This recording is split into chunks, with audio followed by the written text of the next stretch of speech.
At Cap, Mauritius, in front of a monument to the tribute of Matthew Flinders. Why is this monument there? It's because on the 15th of December 1803, while the island Mauritius was called Île-de-France, hence under French rule, a great navigator and cartographer came here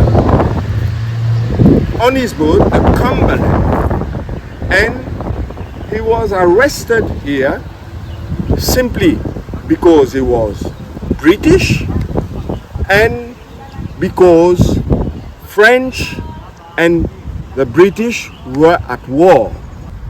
There is a governor here in Mauritius who had taken office in September 1803. His name was General de Camp, and he met with Matthew Flinders at Port Louis. They had some talk. General de Camp was not very happy with the attitude of Matthew Flinders.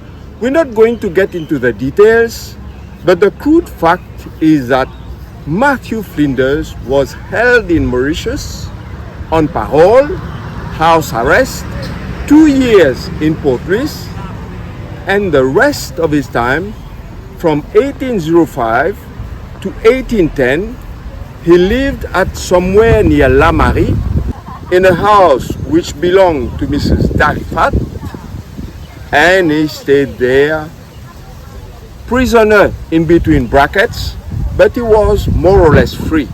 So much free that he got acquainted with the ruling class.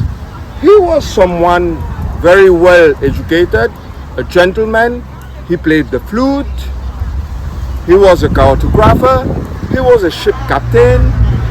And he taught the daughters of Mrs. Darifat English, and in return they taught him French. So well that after 2 years, Matthew Flinders could talk French fluently.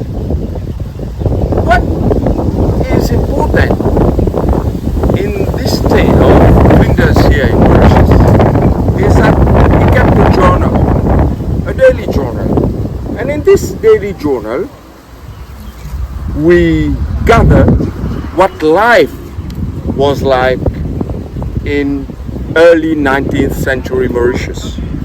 We learn a lot about slavery. We learn a lot about the hiding place of slaves. We learn about how the ruling class were living, how they danced, what they cooked, who they got acquainted to, their parties, their hobbies. We learn about hunting. We learn about the ships coming to Mauritius. How many ships? We learn loads of things.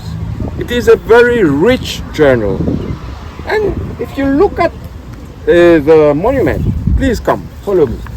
If you look at the monument, you will note Matthew Flinders here in his attire. There's no pen, no computer in those times. No telephone, no electricity. You need to dive into the era to grasp the gist of what is happening there with this explorer. He had maps. He has his sword. You will note the presence of this cat. And this cat is, I think, the most famous cat in the world. There is a book. This great explorer wrote a whole chapter on his beloved cat.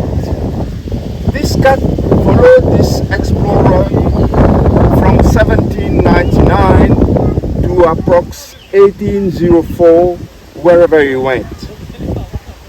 And there were always cats on ship in order to fight rats. Trim was born in 1799 on the ship, and as I just told you, Trim followed Matthew Flinders everywhere. And the sad thing is that Trim was lost in Mauritius. When Matthew Flinders arrived in Mauritius, a couple of months later, Trim was lost, and some bad tongues pretended that Trim had been eaten by slaves. But it was not in the customs of slaves to eat cats. Everywhere that you would see a statue or a representation of Matthew Flinders, you will see his cat Trim besides him. Please take note, wherever you are, in Australia, at Euston Station in London, there is a statue of Matthew Flinders. You will see the cat beside him.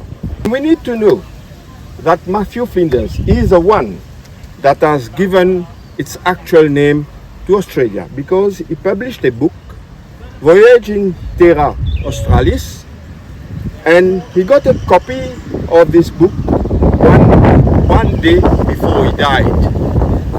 He died in 1814. He was born in 1774. His father was a doctor. His father always wanted him to be a doctor, but he wanted to travel the world. And the only way to travel the world in those times is to join la marine. And he was much influenced by the story of Robinson Crusoe in the early 18th century. And this novel has inspired many other great men. That we need people to inspire us. We are made up of emotions. We are not only made up of flesh and bones. We are made up of emotions. We can travel in time. We can have vision, potential. We need to be inspired. And I think that Matthew Flinders is a great source of inspiration for us. We are a country which is very, very rich in history, because we are still the star and key of the Indian Ocean. Before the Suez Canal was opened in the late 19th century, Mauritius was an unavoidable stop for the world whenever they had to visit countries like India, Asia. So the first part to go and look for spices. So spice your life with things like this when you come to Mauritius. I'm sure you won't regret it. Thank you.